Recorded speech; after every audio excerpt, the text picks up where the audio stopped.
Hi everyone, welcome back to my channel. So for today's video, I'm going to be showing you guys my entire rose gold fine jewelry collection from a variety of different luxury designer brands. So I have pieces from Cartier, Cleef Arpels, Tiffany's. I also have Bvlgari and Dior, and I even have a beige gold piece from Chanel that I'm going to include in this video too, because I think their beige gold is probably the most similar to rose gold. And I also do get questions asking me how one brand's rose gold compares to another. So I'll kind of show everything in this video and kind of put them all side by side so you can really see, the differences between the rose gold from different brands. And I'll kind of like group things together as to which look more pink, which look more coppery. So you can kind of see what you want to purchase for yourself, which type of rose gold you like most, to kind of like narrow it down to which brands you want to look at for yourself. And I counted before filming this intro, I have a total of 14 rose gold pieces to talk about. So I hope you guys enjoyed this video, and let's get into it now. So before filming this video, I actually looked at all of these brands' websites to see if they called their version of this color of metal rose gold or pink gold. And interestingly enough, every brand aside from Dior calls it rose gold. Dior is the only one that calls it pink gold. So I guess not surprisingly, I think that Dior has the most pink looking rose gold in their fine jewelry collection. For the purposes of this video, I'm kind of going to use pink gold and rose gold interchangeably, especially when I'm talking about Dior. So I have these two necklaces from Dior. These are from their Rose d'Avance range. So this one right here is in their XS model. This is with the black onyx stone. And then this one right here is, I guess, their sort of regular size Rose d'Avance motif. This one has the pink opal as the stone. And I actually think that this one specifically, the black onyx XS model, I don't think they sell this anymore. At least it's not on their website. Between these two necklaces, I definitely do prefer the smaller one, the black onyx one.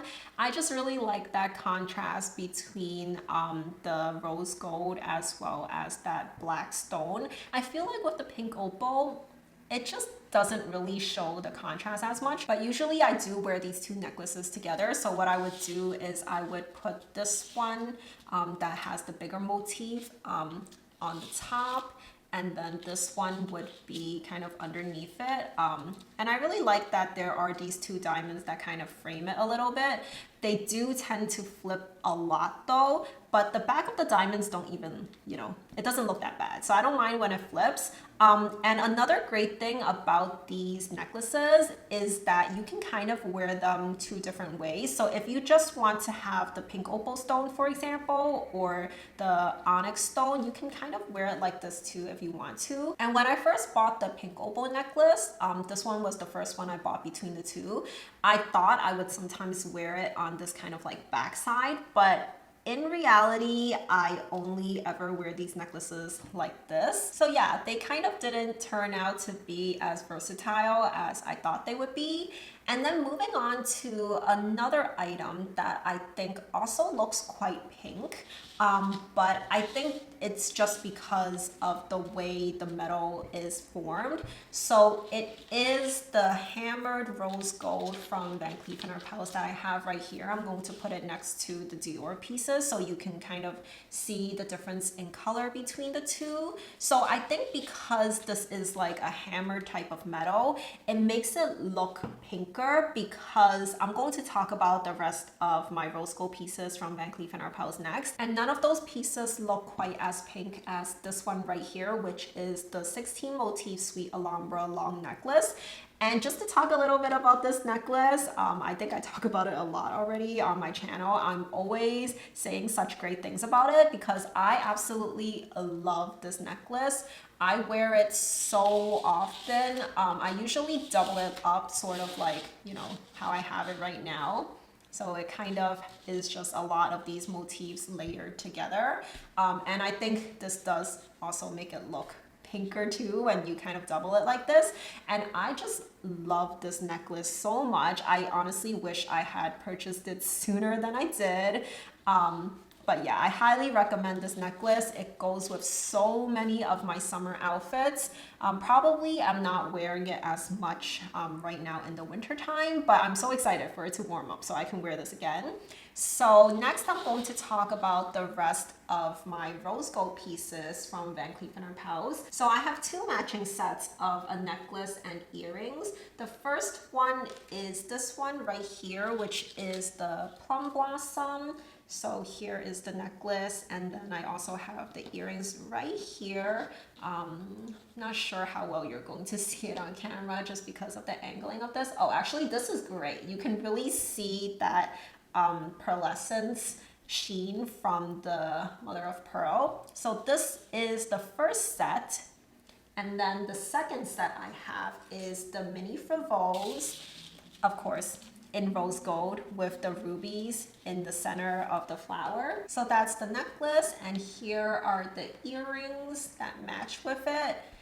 And if you can see from these pieces that I have laid out right here, I still have another piece from Van Cleef & Arpels, but I want to focus on this first because you can kind of see like all the different chains here. So if you're looking at the chains, then this Sweet Alhambra in the hammered rose gold does look the same as these other two pieces, but it's just that because of this hammered finish, I feel like that just gives off this more pinky look to the metal. The rest of the pieces I have from Van Cleef & Arpels, I do think there is a pretty strong rosy hue to it, but it's not quite as pink looking as when it's in this hammered form. And on top of those pieces from Van Cleef & Arpels, I also have this Perle Sweet Clovers bracelet from them.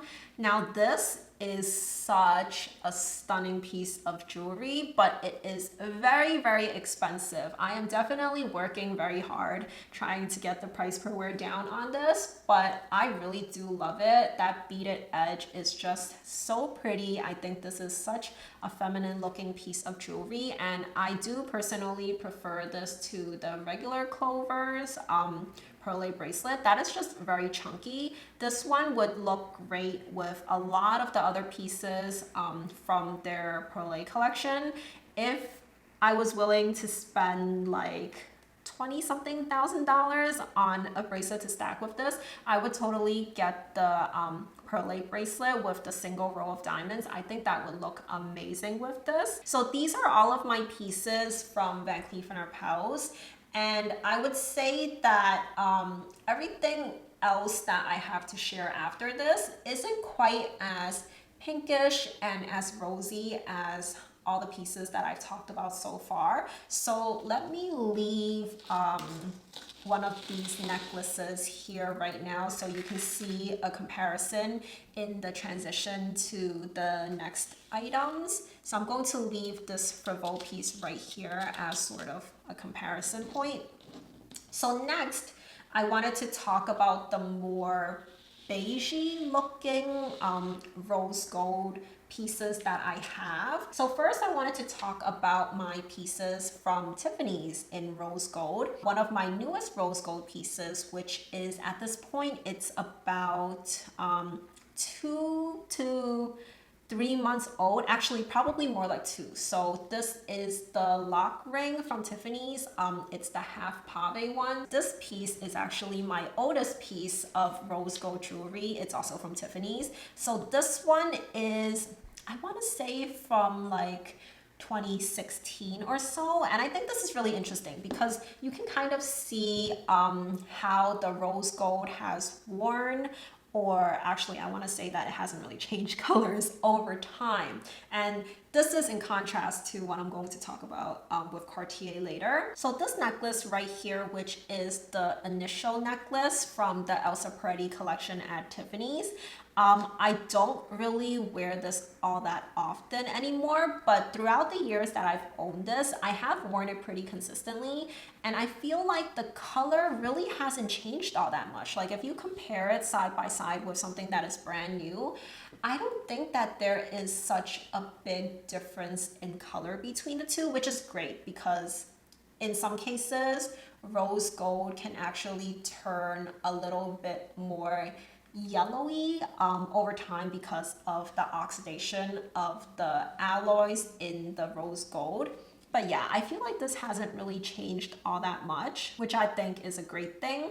And then next, in this kind of beigey side of rose gold category, I wanted to talk about my Serpenti Viper bracelet from Bvlgari. So this I would also say is on the beigey side. This bracelet is also one that I absolutely love so much. This is definitely on the edgier side of things, whereas the Perle Sweet Clovers bracelet that I talked about before definitely looks a lot more classic, but there's a charm to both of them. And I love this bracelet so much. I think if I were to only have one bracelet in my entire collection, it would probably be this one. My love for this bracelet has just not gone down whatsoever since I got it. So this is everything that I would say is a little bit more on the beigey side of things when it comes to rose gold. And I think this is a great time to bring in the beige gold piece that I have from Chanel. This is from Chanel's Cocoa Crush collection, and they actually don't have a pink gold or rose gold within that collection. They just have this beige gold, yellow gold, and white gold. And I think the beige gold actually looks quite similar to rose gold, especially when you compare it to like this kind of category that I have right here. Chanel does have rose gold within their fine jewelry collection, but I don't know why for this specific Cocoa Crush collection they decided to go with this beige gold color instead. I would say that if you compare, for example, these two rings, the beige gold is just a little bit lighter in color compared to the rose gold in the lock ring from Tiffany's. Let me put it both on my finger so you guys can see it side by side. So this is what the two look like side by side. The beige gold is a little bit paler, definitely, but you know, if I didn't know that was beige gold, I feel like it could actually pass for rose gold. I actually think this is much closer in color compared to any of these pieces right here when you put it next to a piece from Cartier, for example. So next up, of course, I'm going to talk about my Cartier pieces, and this is actually the kind of last category of, you know, how rose gold something looks that I want to talk about in this video. So I'm going to leave this bracelet from Bvlgari here for comparison. And I will put in a little bit of a disclaimer here that I know that this bracelet that I have from Cartier, which is their Juste and Clou bracelet in the small model, the thinner model, this has definitely changed color over time. It looks a little bit more yellow gold now than it did when I first got it, but even when I first got it, it definitely did look more coppery than, say, this piece from Bvlgari, for example. And you can see when the two pieces are side by side. I have this fairly new piece from Cartier that is about just a month old at this point, and even that piece, even though it's rose gold, it does look quite coppery. So it's not just a matter of something oxidizing over time. You can see that here. Let me flip these two so you can see it next to the Bvlgari piece. When you have it next to the more beigey pieces in the rose gold spectrum, it's not that severe of a contrast, but for example, if I were to place some of the pinker looking items, like for example, this 16 motif necklace from Cleef Arpels, if I place these two side by side, you can see just how big of a difference there is between the two. So not that I would ever layer these two necklaces together because they're totally different styles, but maybe if you don't like having such contrasting colors of metal, you wouldn't want to, you know, wear these two types together at the same time because it looks like it might be trying to be the same, but it just really did not hit the mark. So before I end this video, I just wanted to kind of like put all of the different categories of rose gold pieces next to each other side by side so you can really see how the color is different between one piece to another. So first is the Dior one right here. which is, like I mentioned, it's actually called pink gold. And then I have the hammered rose gold one from Cleef Arpels that I think also looks pretty pinkish. And then afterwards is something that represents all the other pieces from Cleef Arpels in terms of the color of rose gold it is. So right here is just the Frivole piece that I chose to put down here. I think it shows more of the color than the plum blossom necklace that I have. And then next up is the more beigey type of rose gold, which is my Tiffany's necklace. And then lastly, the more coppery side of things is this one from Cartier. So I hope this was helpful, and I hope you guys kind of visualize what all these different tones of rose gold look like. So that is it for my entire rose gold fine jewelry collection, and I really hope you guys enjoyed this video. If you did, please do give it a thumbs up, and do let me know in the comments down below what type of rose gold is your favorite, which designer's rose gold do you like the most. Let me know in the comments down below, and if you haven't already subscribed to my channel, please do consider subscribing for lots more content on luxury, handbags, jewelry, and fashion coming up, and I'll leave 2 videos on the screen for you guys to watch next, so I'll see you very soon. Bye for now!